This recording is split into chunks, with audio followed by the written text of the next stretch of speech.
Estimados, buenas noches. Estamos ya para ver cómo está este tema de nombramiento docente 2024. Ya tenemos los resultados de esta semana. El día 27 salió pues los resultados por cada UGEL, el cuadro de méritos aquí de cada UGEL para la adjudicación. Entonces es importante conocer un poquito el cuadro de méritos porque hay cada UGEL. Y lo interesante de esto es que este año hay bastantes plazas vacantes, pero para colegios en convenio consorciales, colegios que tienen convenios con diferentes entidades.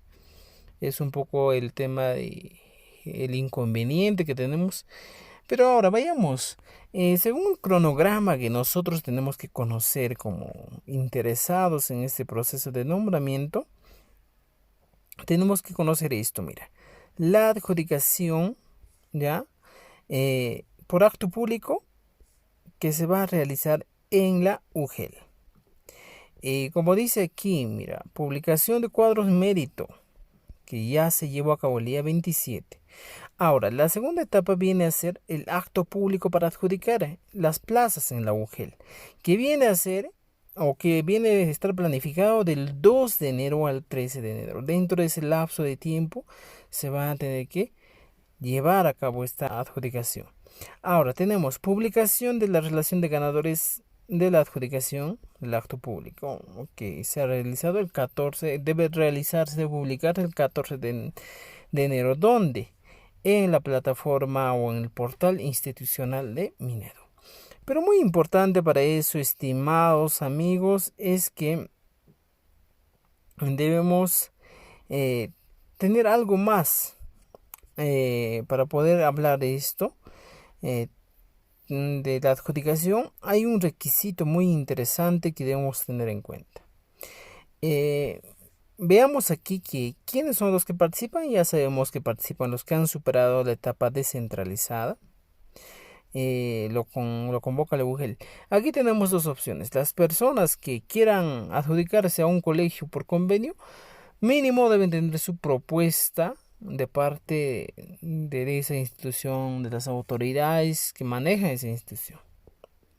Ahora, también tenemos también para algunas áreas, en caso de comunicación más que todo, o para los colegios E y B de educación intercultural bilingüe, también necesitamos que tengan su certificado de dominio de lengua originaria. Ahora, en este caso, ¿qué pasa si un profesor no tiene ese certificado? Lamentablemente no va a poder acceder sin esa acreditación. Es importante también recalcar que, como dice la norma, que el docente que no tenga, pero dice, que haya tenido o que acredite estudios como un título profesional en docencia o en este caso como profesional en EIB, podría considerarse. Y ahí vamos a llegar justo a eso ahorita. Aquí nos dice que el postulante o representante debe asistir el día de la adjudicación. El día de la adjudicación, ¿quiénes tienen que estar? El postulante. Si en caso no te encuentras en la localidad cerca de la UGEL, puedes enviar a un conocido, a un familiar, pero previo documento, que vendría a ser una carta poder. Ahí está, nos estamos olvidando. Pero aquí hay algo interesante, aquí hay unos detalles que debemos conocer. Nos dice, mira, fijémonos esto. Nos dice, para nosotros participar en ese proceso debemos tener lo siguiente: DNI original, ¿ya? O cédula electoral original y vigente. De prevención, hay que llevar nuestro documento que esté original, también vigente. Cuidado con los documentos caducados. O también dice carta poder simple, otorgado, ¿ya? Por el postulante. ¿Ya? Otorgado por el postulante. DNI o cédula electoral original y vigente del representante. ¿Ya? Y una copia simple del DNI o la cédula electoral del postulante. Con todo eso tiene que ir. O sea, la persona que puede ir en representación tuya tiene que llevar sus documentos de él originales, tiene que llevar la carta poder y junto a eso debe llegar la copia simple de tu DNI.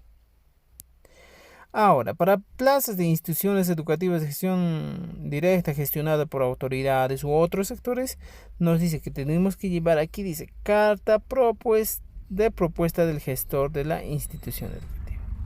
Eso debemos llevar. Si no hay esta carta de propuesta, no te puedes adjudicar a una plaza. Luego también dice, mira, para las plazas de instituciones E y B necesitamos certificación. Y luego necesitamos, en este caso, que sea título de profesor o licenciado en EIB. Y para las plazas de EPT, el área que certifica. Eso es lo que debemos tener en cuenta.